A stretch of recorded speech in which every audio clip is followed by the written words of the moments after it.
Isang maganda at mapagpalang araw bagong Pilipinas at sa lahat ng ating mga taga-subaybay mula Luzon, Visayas at Mindanao at sa iba't ibang panig ng mundo.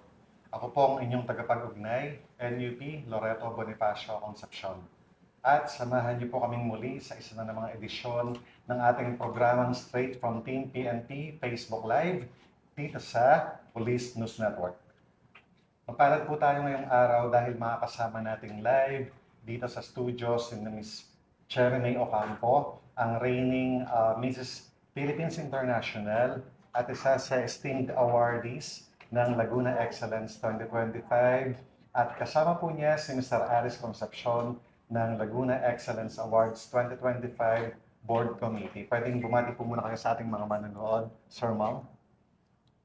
Magandang araw po sa lahat ng mga nanonood at hello sa mga taga Cebu. Ayan.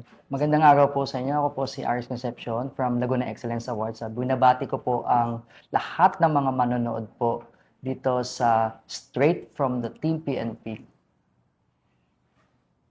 Yun, so magbabato lang tayo ng ilang katanungan, Sir Aris, Yes po. Miss Cherry, no? Para syempre maging aware din yung ating mga manonood as well as yung mga mamamayang Pilipino kung ano ba yung mission, vision ng Laguna Excellence Awards. Yun.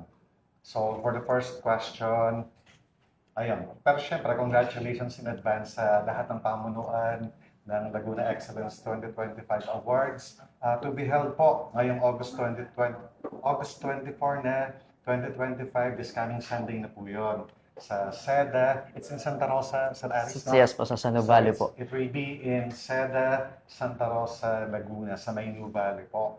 So, maaaring ibahagi natin yung mission at vision nito alang-alang sa ating televiewers ng Straight from Team PNP Facebook Live, Sir Alex. Okay po. Ang vision po ng Laguna Excellence Awards ay papangunahan ang isang institusyon na pagkilala sa Laguna na nagbibigay ng pugay sa kahusayan, tumatanghal ng mga natataring tagumpay, at nagbibigay inspirasyon sa mga individual, organisasyon, at komunidad upang may abot ang mas mataas na antas ng tagumpay at paglilingkod. Ang maganda rito sa Laguna Excellence Awards, sa ika-6 na Laguna Excellence Awards, hindi lamang mga taga-Laguna ang pinaparangalan natin dito sapagkat may mga individual at institusyon na bagamat hindi nagmula sa ating lalawigan o sa aming lalawigan ay nag-iwan ng bakas ng malasakit, pagbabago at inspirasyon, patuloy na nagbibigay ng liwanag at pag-asa sa lipunan at sa Laguna. Ang ating mission for Laguna Excellence Awards ay pagkilala sa mga natataring ambag sa larangan ng sining, kultura, negosyo, pampublikong serbisyo, at pagpapaunlad ng komunidad. Pangalawa po, it's a pagsusulong ng mga pagpapahalaga ng integridad, inobasyon, at kahusayan sa bawat individual at institusyon. Pagbibigay ng prestihiyosong plataporma na nag-aangat ng lokal na talento at pinagmamalaki ang yaman ng Laguna. At ang higit sa lahat, ang pagbibigay inspirasyon sa mga susunod na henerasyon upang magsikap para sa kahusayan at makapag-iwan ng positibong ambag sa lipunan. Wow. Thanks so much for those, Sir Aris. At balita natin ngayon ay ilan sa mga awardees nitong batch na to ay mula sa hanay ng PNP, no? No less than sa ating mga kapulisan, Sir Aris. So, pwedeng magbigay kayo kahit isa or dalawa para may suspense naman. Pwedeng magbahagi kayo or magbanggit kung sino yung mga esteemed awardees natin from PNP, sir. Sa esteemed award natin sa PNP, ang ating Chief of Police, Police Lieutenant Colonel Pimentel, Pimentel sa station po na Chief of Police po sa Santa Rosa City, and also syempre ang ating si PBGen Director po, Kika G, si Director Saro, at marami pa pong iba. Opo. Like, sa second part po ng show na to, makikilala natin isa sa esteemed awardees. Walang iba kundi ang ating ginagalang at isa sa pinakamahusay na opisyal ng PNP po si Colonel Chita Dalgawiran. Abangan niyo po maya-maya lamang. So, yun. Sir Aris, dako naman tayo ngayon sa isa sa esteemed awardees ng Laguna Excellence Awards 2025 na walang iba kundi si Ma'am Ocampo, si Ma'am Cherry. So, Ma'am Cherry, congratulations bilang isa sa esteemed awardees, no? Ma'am Cherry, let's talk about your advocacies na nagpapalutang sa'yo at nagpanalo sa'yo for this award. Una't-una po, magandang araw, Sir Eton. Ako po ay lubos na nagpapasalamat na isa sa magagawaran ng napaka-prestihiyosong award on August 24, right, Sir Aris? So, ang masasabi ko lang po is laging mula sa puso ang aking advokasya at ito ay ang RA 9262 or Anti-Violence Against Women and Children Act of 2004. So ever since I've been a pro-woman, gusto ko talaga na yung kagaya kong kababaihan, masaya ako na umaangat at nagpapa-boost ng kanilang moral at confidence. Thanks so much for that, Ma'am Cherry. No? So, kaisa ka namin sa Women Empowerment. Sobrang matutuwa ang ating WCTC, no? Pag nalaman yan, Ma'am Cherry. So, follow-up question natin for the both of you. So, paano patuloy na nag-i-inspire ang Laguna Excellence Award sa ating mga kababayan mula sa iba't ibang sektor? Sa Ma'am Cherry? Oh, yeah. Ang maganda sa Laguna Excellence Awards is apart from empowering other people, it also highlights women because when I won the Mrs. Philippines 2025, I used my story as an inspiration to all women. So after nanalo po ako, madami pong nagme-message na sa akin na isa kang inspirasyon, especially na isa po akong single mom. I raised my 3 kids alone. So madaming kababaihan ang nagkaroon ng lakas ng loob, sir. And masaya po ako na I inspire a lot of people and through this platform, madami tayong matutulungan as an inspiration sa lahat po. Yes, kudos for those, Ma'am Cherry. Ang isa rin po,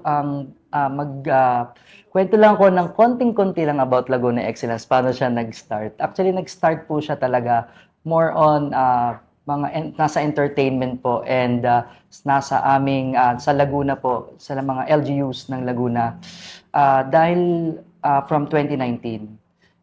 Dahil sa every year po nagkakaroon kami ng mga beneficiaries, lalong lumawak po yung pagtulong ng Laguna Excellence Awards.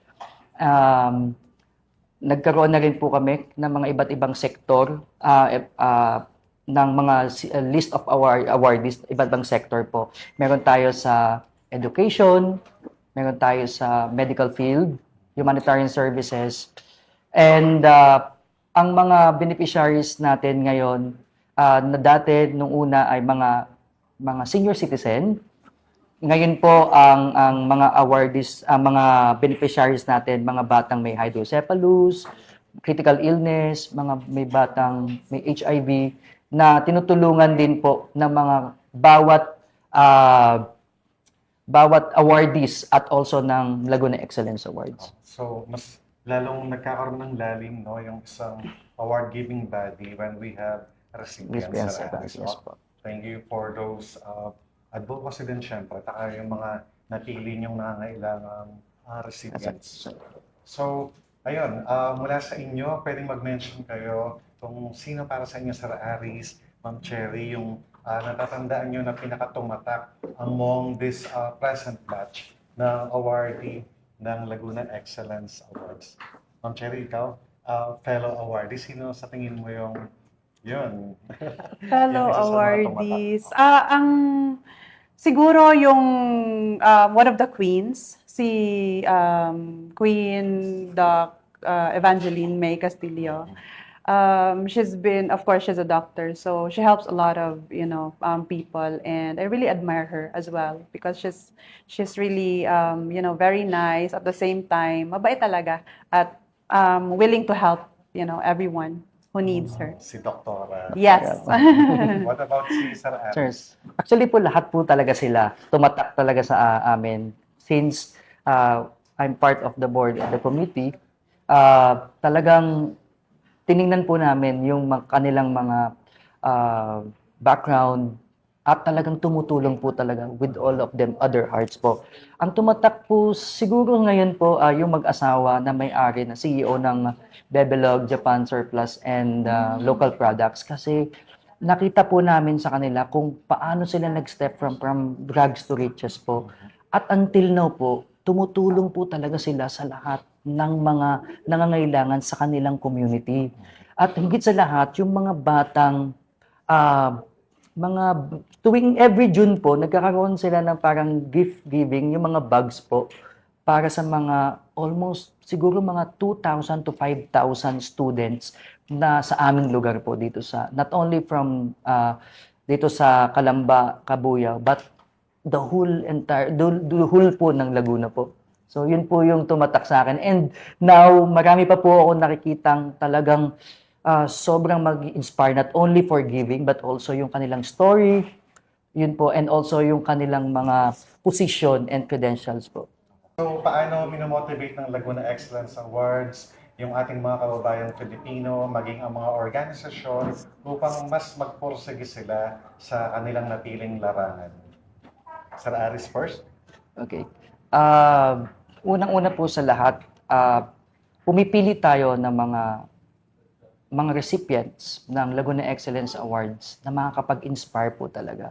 Since ang core values po ng Laguna Excellence Awards is integrity, excellence, innovation, service, unity, and also the pride of Laguna and beyond. Yung mga malaking impact po sa Laguna, not only na Laguna but also to the whole community of our country. And ang PNP po, malaking impact po sa ating bansa dahil sila po ay nagsisilbing inspirasyon po when it comes to peace and order po. And maraming salamat po dahil ang Pilipinas, katulad po namin ngayon, nagiging kampante po kami dahil sa inyo pong peace and order po. Wow. And service po. Salamat po. Sir Aris, thanks so much sa pag-appreciate nitong new programs ni GPNP, no? Particularly itong 5-minute response, saka itong more police visibility na sobrang nakaka-receive ng mga positibong feedback from you and from the whole community as well at mga mamamayang Pilipino. Sir Aris, follow-up question lang. So, eto, August 24 sa SEDA, no? Ano yung pinaka-exciting itineraries and moments na maaring abangan ng mga awardees? Okay, aside sa ginawa nating prestigious event and nagtulong-tulong po talaga ang mga taga-Laguna na maging prestigious and the bigger and the grander this year yung ating awarding ceremony. Makikilala po nila ang mga recipients kung saan talaga sila nag-excel sa larangan ng public service, medical field, humanitarian services, business and leadership, and also in entertainment. So marami po tayong makikitang mga different recipients po sa Laguna Excellence Awards, and also ang ating programs po ay magkakaroon ng excitement dahil may mga magpa-perform from our entertainment. And ang pinaka-importante po, present po ang ating beneficiaries, which is the God Angels Little Miracle. Ito yung may mga batang may hydrocephalus and critical illnesses na makita nila kung sino-sino po yung tinutulungan po ng Laguna Excellence Summit. And also, not only for the Laguna Excellence Award, but also the Mrs. Philippines International and the Mrs. Laguna Philippines po. Yun. So, speaking of recipients and beneficiaries, what about you, Ma'am Cherry? Ikaw, anong pinakamalapit sa puso mo na nais tulungan? Actually, yung same din sa tinutulungan ng Miss Philippines, which is the God's Angels Little Miracle. So, right after, during the, pageant, tinutulungan din po namin sila dahil nakita po talaga namin yung mga bata na kailangan po talaga nila ng tulong. And ako, excited din po ako not only receiving an award on that particular day, but also knowing the stories of other, awardees. And that will also make us, inspire, sharing stories together. Opo. At So- may dagdag ko lang po, Sir Eton, na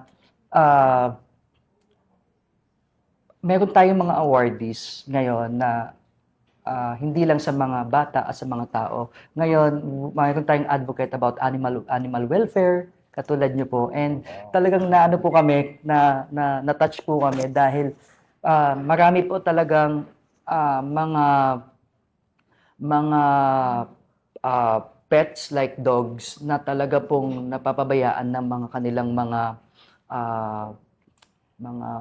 nag-aalaga po sa kanila. And maraming salamat po sa lahat po ng mga nag-aalaga katulad po ninyo sa mga strays, mga dog strays po dito sa ating lugar, sa Pilipinas po. Siguro kung magkakaroon pa tayo ng extra time, no? Pwede ko siguro kayo ipasyal sa POS o kaya sa SECASP, itong mga leading animal shelter in the country, Sir Aris, Ma'am Cherry. Okay, sir.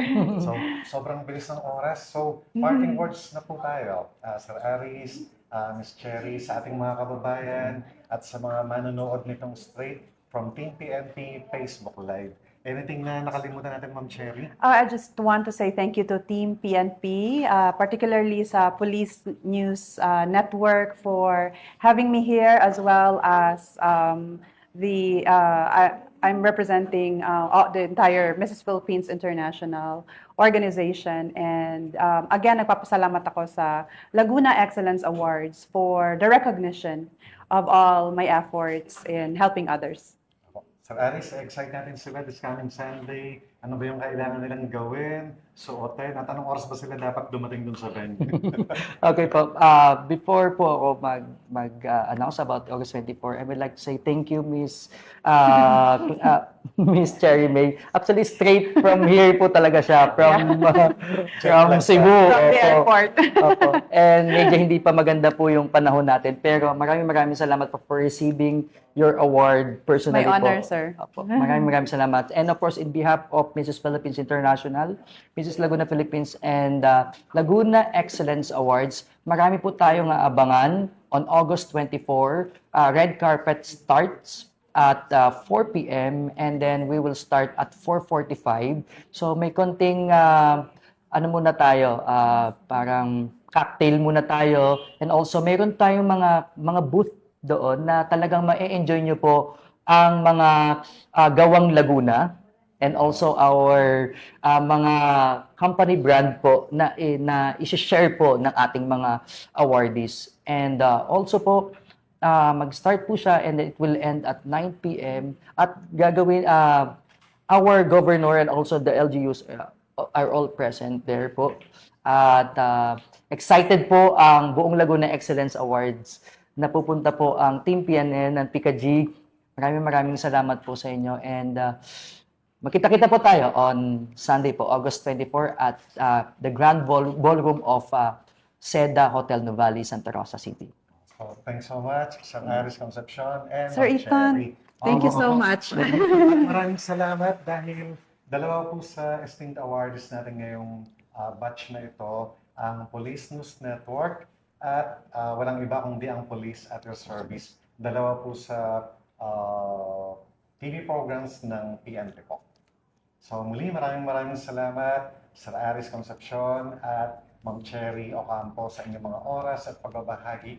Tunay ngang nakaka-inspire ang mga proyekto at pagkilala ng Laguna Excellence Awards 2025. At bago po tayo magtapos, baka may nais pa kayong i-promote o imbitahan among our televiewers para sa nalalapit na awarding ceremony. Mga guests. Iniimbitahan ko po kayo na manood ng PNN. And hello po sa mga taga Cebu. What you can, follow me on Facebook, Cherry May Ocampo, your Mrs. Philippines International 2025. Muli po, maraming salamat sa inyong dalawa at congratulations in advance sa lahat ng awardees ng Laguna Excellence Awards 2025.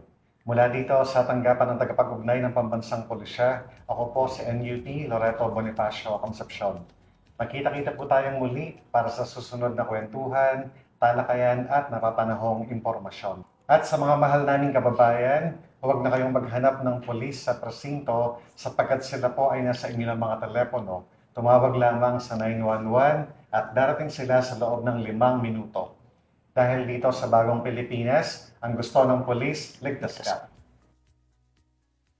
Ito pa rin po ang inyong programang Straight from Team PNP Facebook Live.